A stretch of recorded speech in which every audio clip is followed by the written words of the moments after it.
I will give the word to Thijs, and he will explain you all about it. Thank you. Okay, so a lot of these things actually already, came to pass. So that's really nice. So this is the 9 things basically that I think are most important when thinking about a product page. So these are all the front-end elements that I think a product page needs to have. So there's your URL that needs to be memorable and preferably as short as possible, just to make sure that people can actually remember it and maybe go back to it in a later time. Your product title, which should be descriptive and include as much detail as possible, but don't make it too long. But sometimes an SKU or an EAN is fairly important also for Google Ads and stuff like that.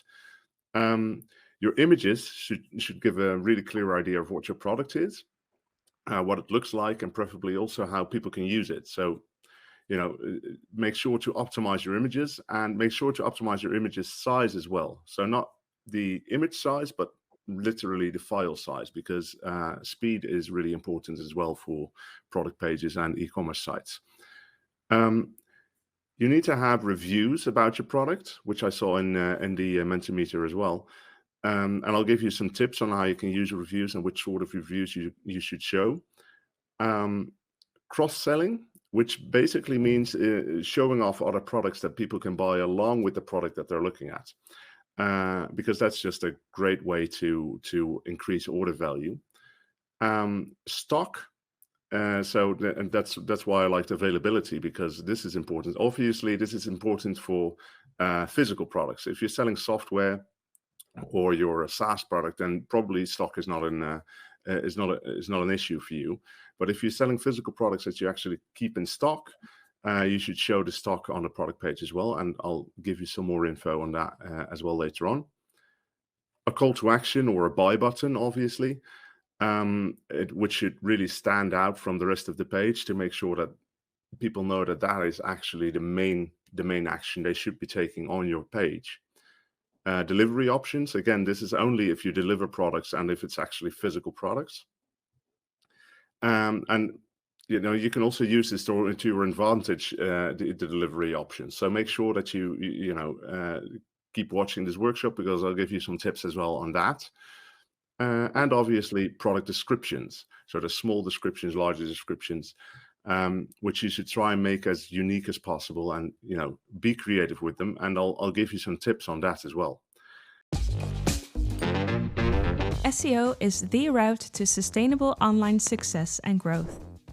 Learn SEO from the experts at Yoast SEO Academy.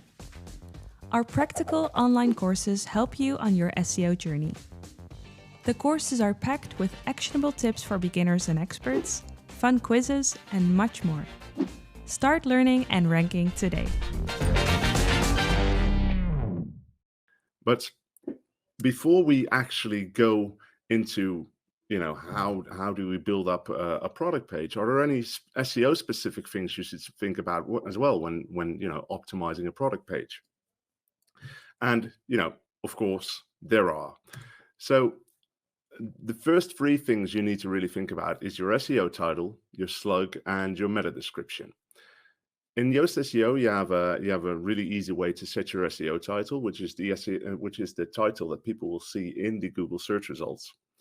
And you should make sure it's enticing and people really want to click on it when they're searching for search terms related to your product. The slug is also really important because it's a part of the URL, which I talked about earlier, and it's the part that comes after your domain name. So everything that comes after Yoast.com in our case. You need to make sure that part is memorable and preferably short as well. Then you have the meta description, and that's a description of your product that's eligible to show in the Google search results. So everything you write in here might show in the Google search results, and you need to make sure that it's not too short, but also not too long. And that's actually what that green bar below the meta description you see in this screenshot is all about. So it'll give you a nice green area to really find the sweet spot of how long your meta description can actually be. And then, excuse me. We also have Yoast WooCommerce SEO, and that's really useful if you have a WooCommerce shop, because it takes care of a lot of product-specific structured data. So structured data or schema is basically what you need is metadata that Google needs to understand what certain parts of your site are really about. And it can actually show some of that data in the search results as well, which you can see on the right-hand side here. You see a rating of 4.9 and you see a price. These are all things that that Google can get from your structured data. And Yoast WooCommerce SEO actually does all that for you without you having to do anything apart from, obviously having ratings and having a price. Yoast WooCommerce SEO also enhances and alters the SEO and readability checks in Yoast SEO specifically for product pages. So I think I already saw a comment in the chat earlier about someone saying, how long should a description of my product be? Because the bullet is still always orange. So this one of the things that we optimize for there is we make the product description 200 words instead of 300 words, which is for normal blog posts. So your content doesn't need to be as long. And we have a couple of checks like that we either alter or add for Yoast WooCommerce SEO specifically for product pages. Yoast WooCommerce SEO also improves what your products look like when you share them on social media. So they'll actually look a lot better. The image will be included. There will be a buy button there. So that all really makes it a lot better. And it now also includes the new e-commerce SEO course, which we launched, I think, a couple of months ago, which is really nice because that'll teach you even more about e-commerce SEO than this workshop will do. So then I have a poll question for you. Who actually has Yoast WooCommerce SEO?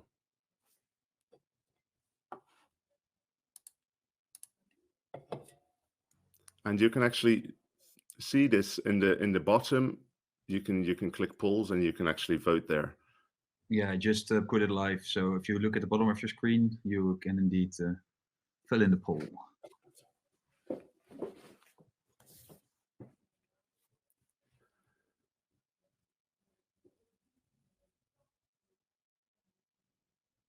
Good. Okay, so this is starting to look pretty good for the WooCommerce SEO crowd. A lot of votes coming in. So yeah, and there will be some more tips as well, and please stay tuned for some nice other news about WooCommerce SEO as well. Well, not news, but some nice things about it. This gives me a really good idea of what audience I'm working with there. So that's good. So the next thing I want to talk about is basically a question that I saw come up in the chat as well already, because should you optimize your product page or your category page? Obviously, you should optimize both. But for SEO specifically, it depends on what you're optimizing it for and what kind of products you sell. So if you sell a product with lots of variations, it might make sense it actually does make sense to optimize your category page. And that is because for SEO, it's not very handy to have multiple color variations, for instance, compete with each other for the top positions in Google. So if you have a shoe in 5 different colors, or maybe even 15 different colors, and you have specific different product pages for all of those, then those will start competing with each other for actually the top position of Google. And even if you have sneakers, just sneakers and not color variations, but just variations of sneakers, which are completely different products, but they're all sneakers, it might be useful to make sure that your category page is being optimized, because, and I'll explain why now, because it's really useful, because then Google will understand, okay, so this is the most important page. But let me back up a bit. and tell you what we think at Yoast are category pages. So category pages are pages that list all your products that are of the same type of or kind. So, for example, this Lego category page lists only exclusive Lego sets. These category pages should have a description of the category, which is very important. You don't actually see that in the screenshot here, but it should have a text about what is this category and what are the products within this category. It should also list the products within that category, obviously, preferably with an image, a small description or just a title, and a buy button. And the buy button is important because people can then buy the product right from the category page. Another thing you'll see on the screenshot is the filter on the left-hand side. So if you have more than 10 products in a category, it's probably smart to add a filter so people can quickly find exactly what they're looking for. That's just a quick UX tip. And now, why should you be optimizing your category pages? It's important because, as I said, the category page needs to be front and center, because otherwise the other pages will be competing against each other. So you need to make sure that the category pages are available for your site's navigation, which breadcrumbs can really help with. So breadcrumbs are the links you see right below the yellow menu here. So you see home and then an arrow and then exclusive. That's actually the breadcrumbs. And Yoast WooCommerce SEO actually really enhances the breadcrumbs that WooCommerce outputs as well. And you need to make sure that all these product pages in this category link to this category page to make sure that Google understands and your user understand that that this is the most important page they should be looking at, and this is actually the core of what this category of products is about. And Yoast SEO Premium also offers some really useful internal linking features. So they make it very easy for you to add relevant links from one page to another. So you have internal linking blocks and a whole host of internal linking features that really help you. Don't get me wrong, you should always optimize your product page as well, but especially for SEO, it's important to know which pages should be ranking. So if you have multiple similar product pages, really look into optimizing your category page as well, and make sure that that's the one that ranks. So we'll be going into product page optimization as well for conversion and stuff like that. But for SEO, make sure that you keep this in mind. If you have multiple similar kind of products in a category, think about your category page. Do not forget it. A lot of people forget it, and it's really, not really good. And we'd love to see people actually optimize that a bit more. I actually see a question here from Steven regarding this. He says there's only if he has only 2 products, does he need a category page? Or maybe from what amount of products do you need a category page?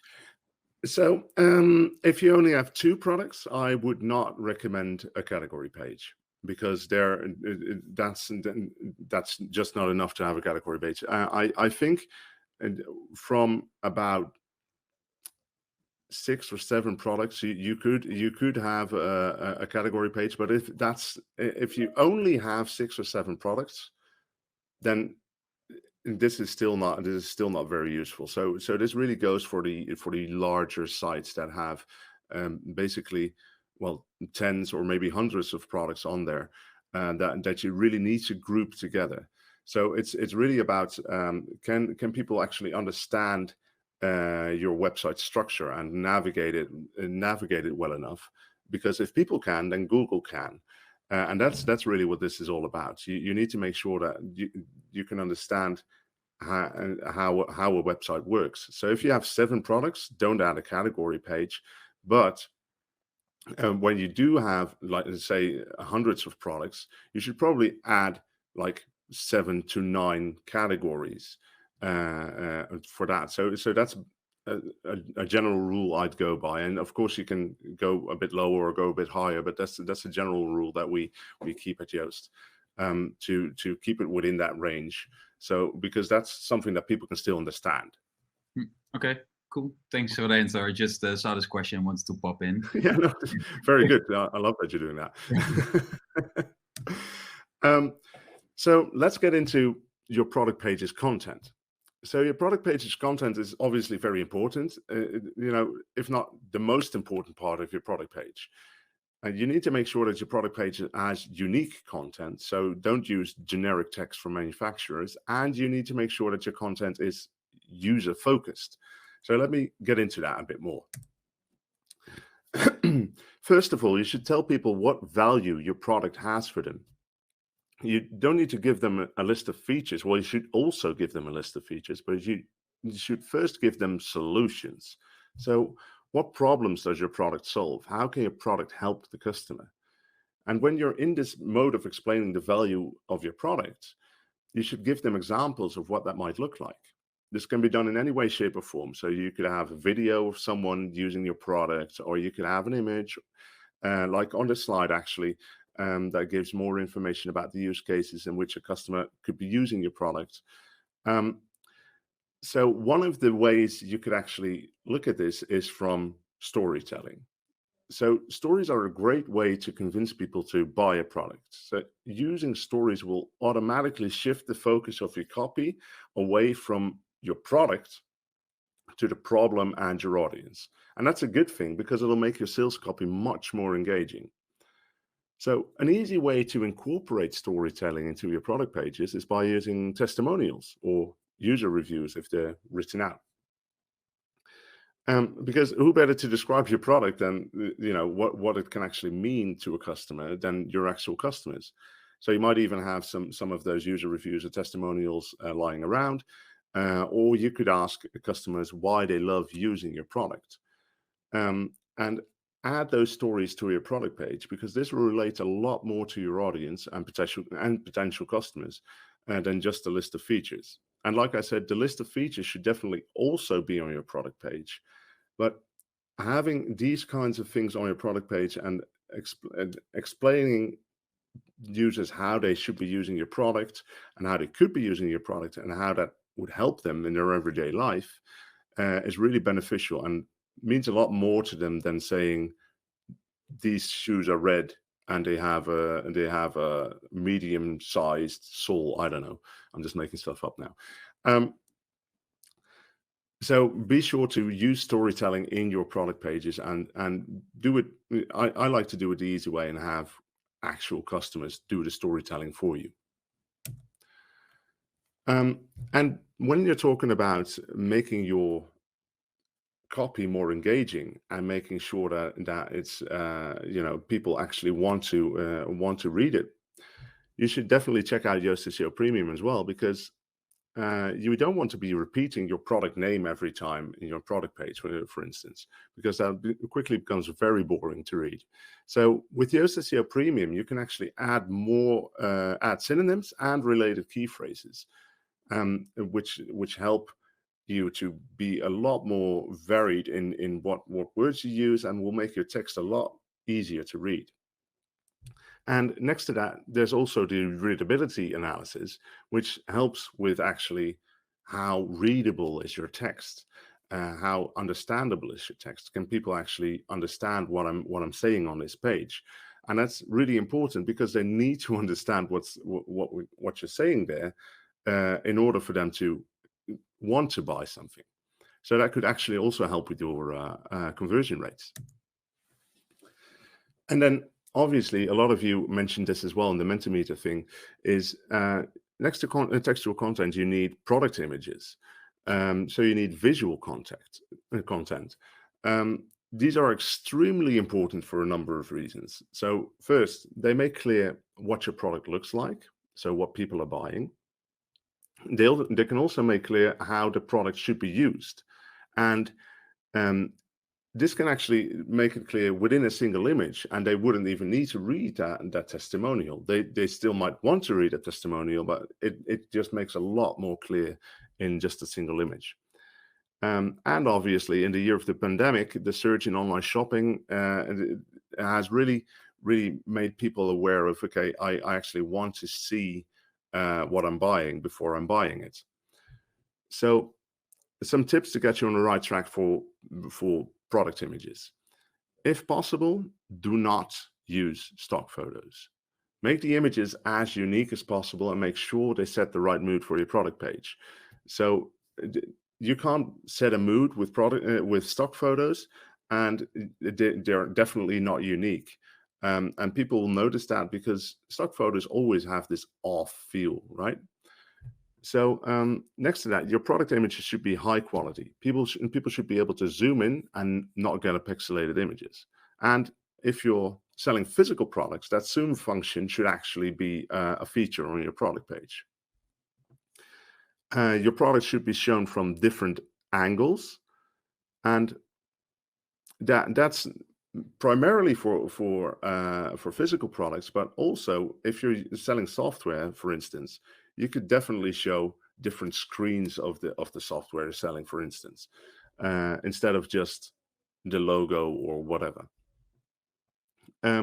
If you have a lot of variations, which we talked about earlier, such as different colors, show those variations in your product images so people can actually see, okay, so this product is available in black as well. What does it actually look like in black?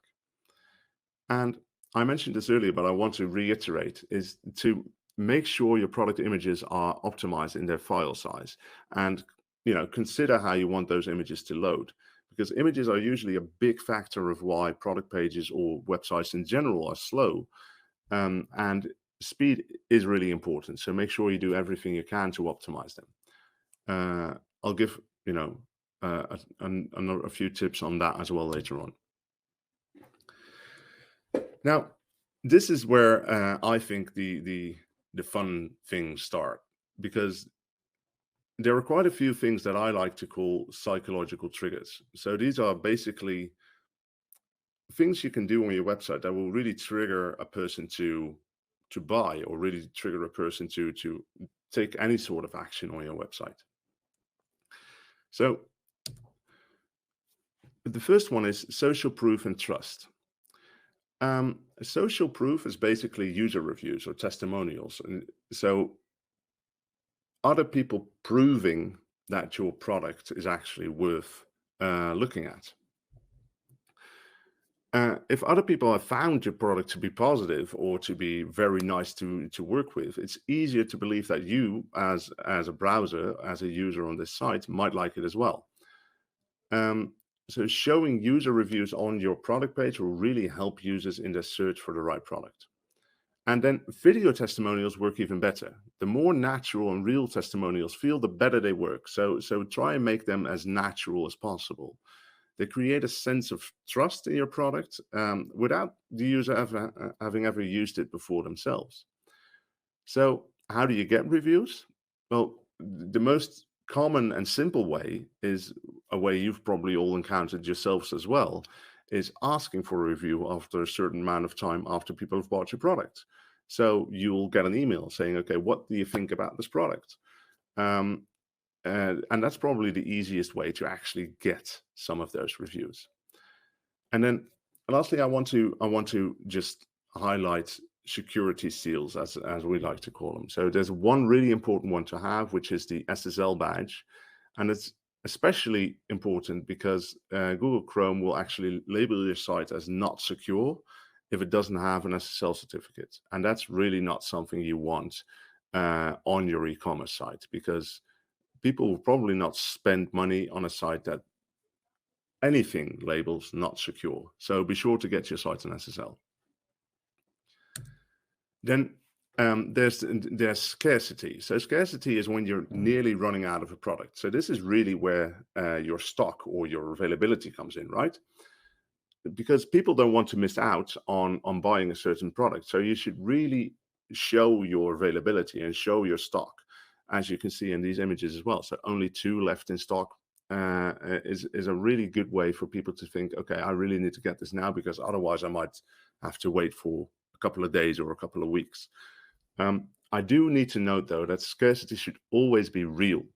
So otherwise it won't work, and otherwise there's always going to be a problem ethically and in some countries legally as well.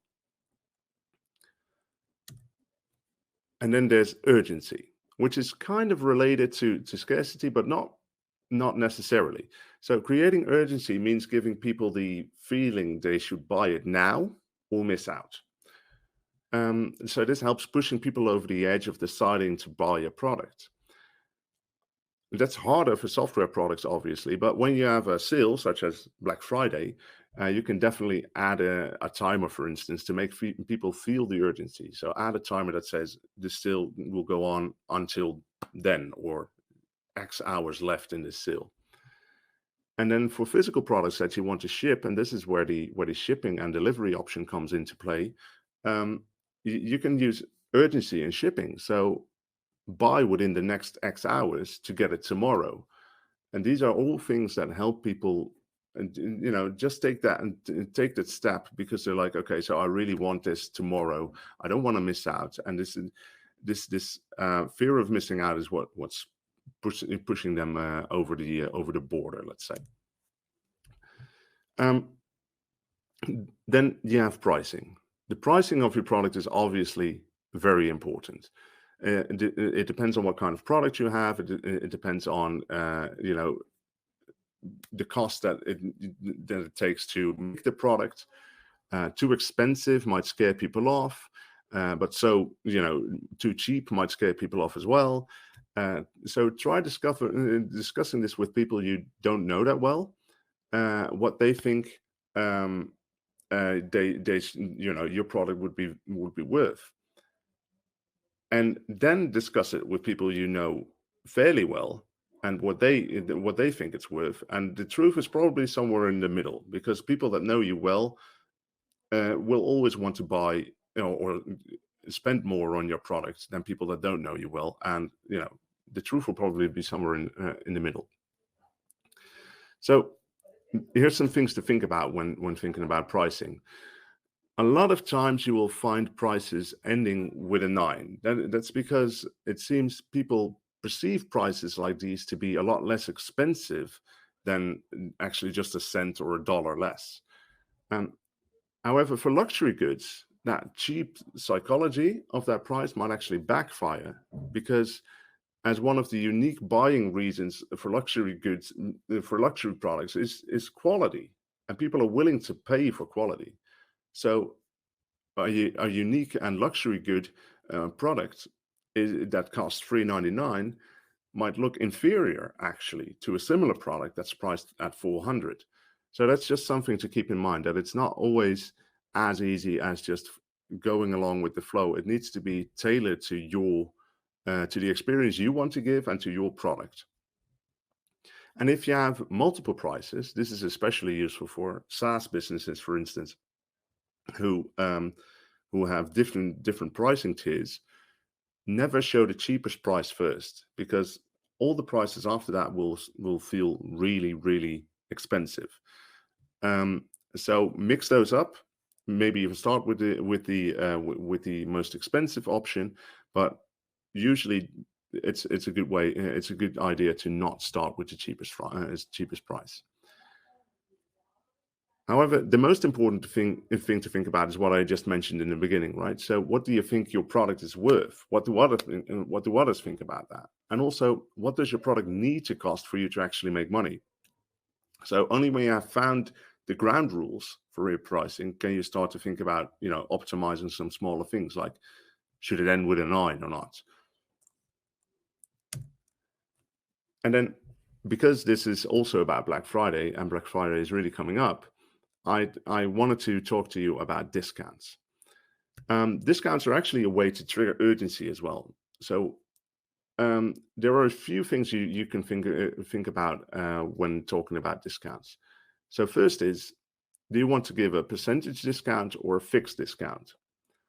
Percentages usually work better if you have more than one product, because a fixed discount would be a lower percentage discount for a more expensive product, and people understand that. However, if your pricing is not that straightforward, or if your pricing is hard to understand, percentages make it even harder. So think about that when you're thinking about giving a discount. Think about how easy is this for people to understand. because 10% is 10%, but 10% of what? And people need to be able to visualize that and understand what the value of your discount actually is. And then you should also think about discounts for existing customers, because discounts are very often just used for getting new customers, and that's not a great experience for existing customers. So please keep in mind that existing customers will probably see your discount, and they might not like that they're forgotten, or that they won't get a similar discount just because they're already a user. So make sure that you don't aggravate your existing customer base by handing out a discount. And it doesn't end here. It doesn't necessarily even begin here, to be honest, because your product pages are only a part of the customer journey. So from where do people land on your product pages? And is that a logical place for them to actually land? And once they add a product to their cart, how does that flow then work? You need to go through this flow yourself, but also have other people go through the flow and see what annoys or frustrates or confuses them. All the optimization in the world won't help if the next step is going to be a checkout. That is just completely confusing. And even people might land on your product page, and they might actually expect something else entirely than what they're getting on that product page, because you've optimized it for the wrong things. So make sure that you look at the entire flow and make sure that it makes sense, and do not just focus on your product pages, because this is just one single step. And then I wanted to give a quick word on testing, because I've mentioned some small things and small tweaks, but please do not start testing small things, because testing for the color of a button, for instance, hardly ever pays off. You see stories around that on the internet that, I changed the button from green to red and my conversion rate soared and stuff like that. I don't even really necessarily trust those numbers. And I think if they are correct, this is just a 1 in a million hit. So if you want to test things, make sure you test larger things. So add a complete new element for user reviews, for instance, or just a complete new redesign of the product page. Test big changes, because big changes will have big results. And then there's another pro tip. Once you have a great product page set up, you can use this page as a basis for other product pages. So you can use Yoast Duplicate Post, which is actually a free plugin, to clone the original product page, make the necessary edits, and publish your new product page. So that saves you the hassle of having to go through optimizing each page individually. And then, as I've mentioned quite a few times already, is make your product pages fast. Your product page loading speed matter. So the faster, the better, really. So now the page speed optimization is a whole different ballgame. So I just suggest you watch John's page speed webinar if you haven't already. And he'll tell you all about why page speed is important, not just for SEO, and give you some very handy takeaways from it to tweak your site speed. And that was actually it. But before I really give the floor over to you and answer some questions, I'd like to highlight that we have a 20% discount on Yoast WooCommerce SEO, especially for you, with the discount code you see on this slide. And it also works for the WooCommerce Premium Bundle. So if you don't have a Premium nor Yoast WooCommerce SEO, please do check it out, because this is a good deal. Yes, and if it's correct, there's a green button at the bottom of your screen. Maybe you have to quit your full screen if you're in full screen to see it. And by clicking on it, you will go to the product page, which will explain a little bit more about Yoast WooCommerce SEO. And then if you press buy, you can go to the checkout, fill in the code WooWorkshop21, and you get 20% off. And as we saw in the poll, there's still quite some people that want it, but didn't have it yet. So yeah, it's a nice discount for all of those people. So that's really nice. Thank you, Thijs, for this great presentation. It was really nice. Thank Of you. course, we got some. Yeah, of course, I have to say that, but I also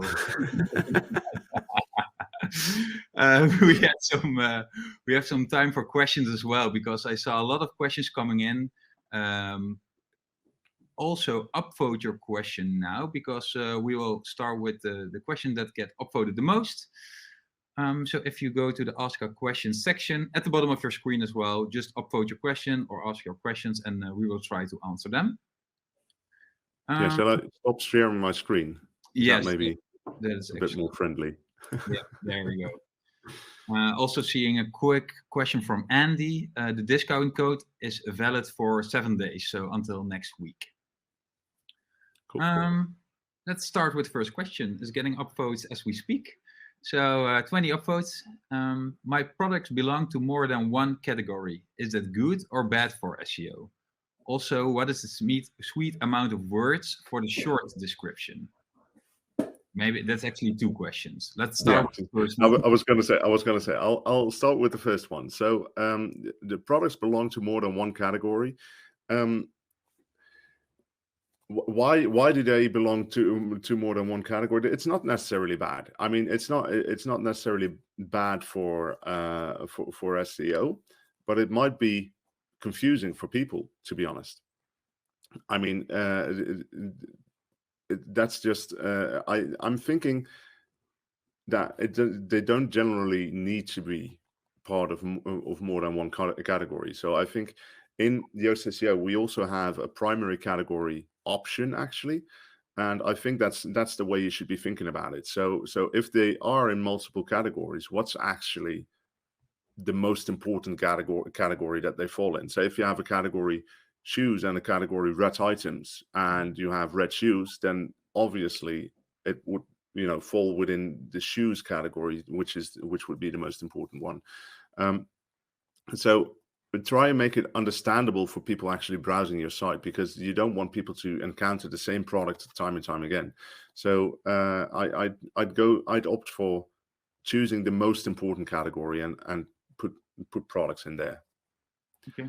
And then the second part of the question was, what is the sweet amount of words for the short description? I'm not sure whether there is a sweet spot for the amount of words. We on the Yoast WooCommerce SEO, I know that for a product page we look at least 200 words. And for the short description, it doesn't really matter as long as it explains your product well enough. And I think that's the most important thing. People need to get a good sense of what your product is in that short description. Yeah, but short is always the way to go. Don't use unnecessary long sentences. Don't use unnecessary long sentences, but if you're using Yoast SEO, then the readability analysis will catch you up on that. Yeah, perfect. Okay, thanks. Next question. How can I avoid Google seeing duplicate content in my product pages where they are similar but not identical? Yeah, so the only real answer to this is write unique content. So make sure that the content on the product pages for products that are similar is just unique. Mm-hmm. So don't just change out a couple of words, but really make a new product page. Now, sometimes that can be hard, and that's also why we have keyword synonyms and stuff like that. But I'd really urge you to try and keep things as unique as possible. Mm-hmm. And if they are so similar that they become duplicate content, then you might want to think about, okay, can I actually merge these in other ways? So Google will actually see, okay, so these are actually the same product. But the biggest thing is just write and make it unique. I mean, make it as unique as possible. Yeah, and because Chris asks, how can I do this with 1,400 products? And I can imagine that some people even have more. I can imagine it's quite hard to make it unique. Would then merging also. If you have 1,400 products, then you're really not trying to optimize for SEO anyway your product pages, right? So this is exactly what I talked about in the workshop. You need to be optimizing your category pages. Mhm. This is one of the exact reasons why you need to optimize a category page instead of a product page, because indeed it is very hard to do.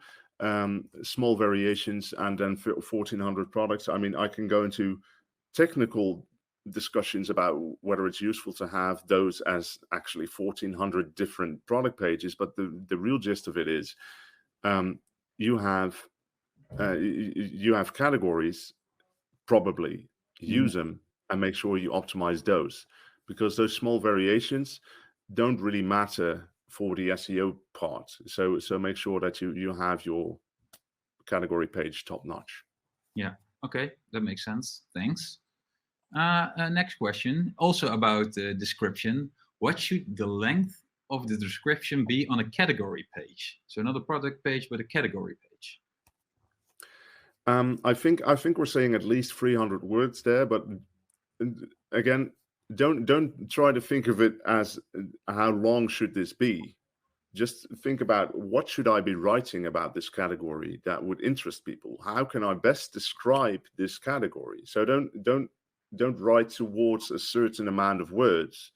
Write towards actually giving the best information about this category. So make sure that you actually entice people to read more and actually explain what the category is about. So I think, so to answer the question, I think the minimum is 300 words within Yoast SEO, but please don't let that stop you if you have more interesting information to share. Yeah, that makes sense. Okay, cool. Next question. It's a long one. From Sonia. Hi, I'm starting a small shop where all products from one category basically have the same product description. The target group is rather specialized, but it's the same for all pictures of one category. Is that bad SEO per se? Well, yes. I mean, having the same product description for products is just, I mean, it's never ideal. It all depends how many products do you have. Obviously, is this actually workable? But I can never say that having the same product description on multiple product pages is a good thing for SEO, because it's just not. Again, this is probably a case where you might want to optimize your category page, but then do make sure that you try and make those product pages as unique as possible, because if all these duplicate product pages start linking to one page, Google won't really mind. So unique content is really key here, and yes, that is really time consuming. But I mean, that's basically what SEO is all about, right? So you need to have people understand what the difference is between this variation and this variation. Okay. Yeah. Thanks. Okay, 2 more questions and then we're all out of time. One question that we didn't answer before is from Anna. She asked if tag pages can be used like category pages. Well, yes. Because this tags and categories, so this is really a WordPress thing, right? So WordPress has basically invented these two terms, tag and category. Well, I mean, they existed before, obviously, but they decided to say, okay, so you have categories, and within categories you have tags. It doesn't really matter. I mean, they're all what we like to call terms. So they're all a way of grouping similar content, and in this case similar products.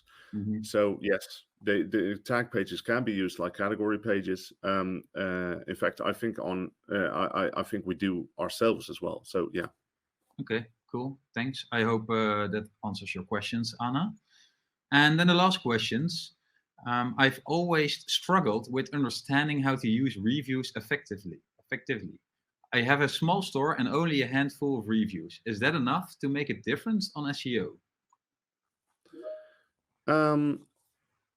Well, a handful of reviews, it can be very good if they're good reviews. I mean, I don't think the number. I mean, having a larger number obviously looks nice and could convince people a bit easier. But if they're good reviews, then yeah, I mean, people are. I don't know what you're selling, but you're saying it's a small shop, so people will probably be looking at something niche already. So just make sure the reviews are good and really helpful for other users and who might think of buying your product. Yeah, and I think it definitely Can it make a difference on SEO? Well, not directly, I think, but reviews themselves don't really directly have an impact on SEO. It's just that they might show up in your search results, and they can convince people to buy, so stay longer. So there's some indirect effects, but I think the most important thing you should be thinking about is, do these actually add value for people looking at my product pages? Yeah, so it helps for conversion and indirectly for SEO if they are good reviews. Well, yeah, and well, as I'm trying to say, is it's the most important part of reviews is not necessarily SEO, right? The most important part of reviews is, do they help people convince to buy a product? Yeah. Okay. I hope that answers your question, Kenneth. And with that, it was the workshop. So I just wanted to say one more time, if you want to use the discount coupon code, it's WooWorkshop21. I'll post it one more time in the chat. And you get 20% off WooCommerce, Yoast WooCommerce SEO, but also of the bundle. So be sure to check that one. Yeah, thank you very much. Thank you very much for your attention, for your questions. Yeah. Thank you, Thijs, for your presentation. Yeah, thank you all for being here. This was nice.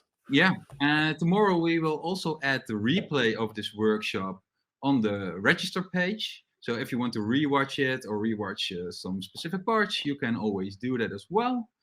Yeah, and we'll see you next time. Okay. Bye-bye. Bye.